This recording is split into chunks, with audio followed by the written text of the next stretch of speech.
The summer I got hooked on mediocre television. The leaves' colors are changing, midterms are upon us, and beach days feel long gone, but I'm still stuck on summer.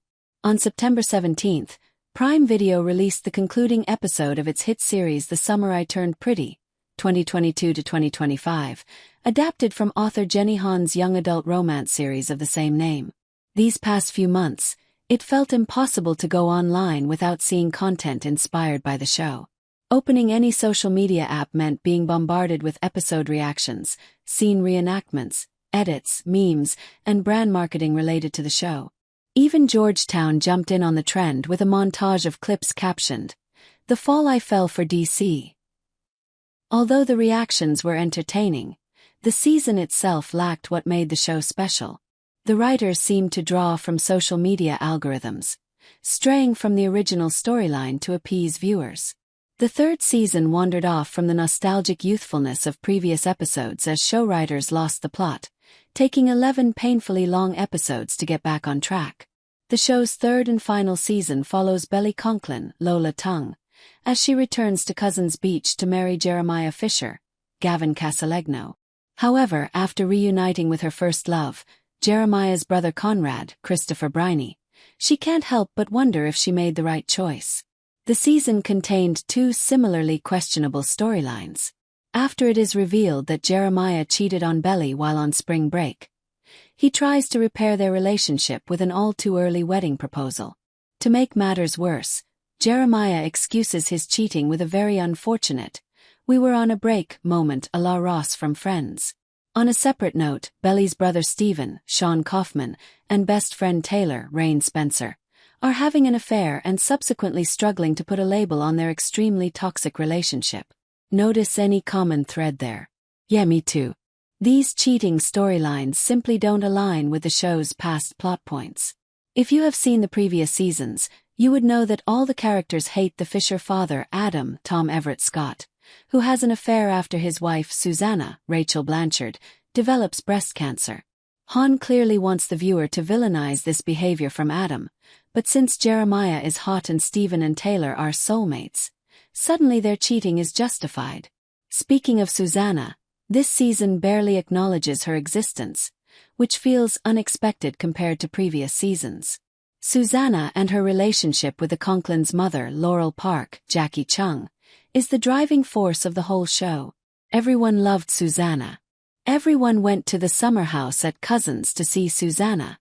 To Conrad and Jeremiah, she was a mother, and to Belly and Stephen, an aunt. She brought these families together and created the relationship we see flourish on screen.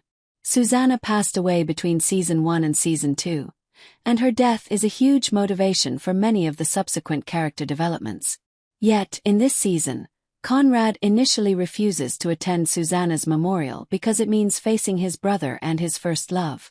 Belly, whom Susanna called her special girl, forgets the anniversary of her death.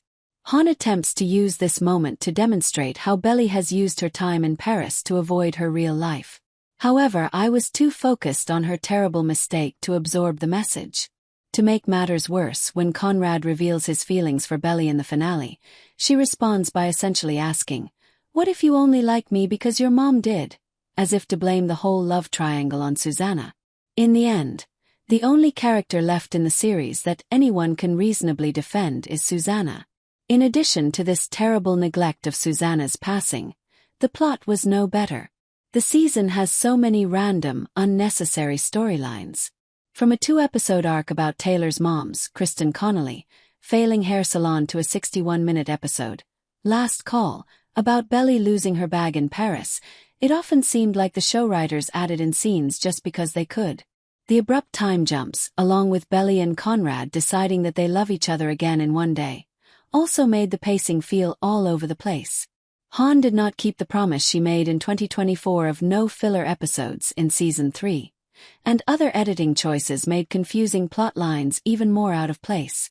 The show also throws the viewer around not only with time jumps, but with location jumps. Jumps to a different country with a whole new set of characters, watching what feels like a completely new show. When Conrad and Belly finally got their happily ever after, I was transported out of their story entirely, only to be thrown back into it with an excessively raunchy scene that towed the line between young adult and mature. Despite this, it somehow felt like nothing happened in this season other than the annoying squabbles between the Fisher brothers. I'm not sure what I expected since the show is about a love triangle, but the conflict between the brothers after Belly leaves Jeremiah felt too long. If anything, these frequent arguments between the brother took away their likability. Forget hashtag Team Jeremiah and hashtag Team Conrad. By the end I was just hashtag Team Nobody. Ultimately, I watched this season because it was a car crash I simply could not look away from. The plot was messy, did not align with the other seasons, but I was still extremely entertained. If you haven't seen the series yet, I think it is still worth a watch. With the announcement of The Summer I Turned Pretty, the movie, which is rumored to premiere at Christmastime next year, Belly and Conrad's story is anything but over. Let's just hope the next piece of this puzzle is more comprehensible. So please like, comment, share and subscribe my channel.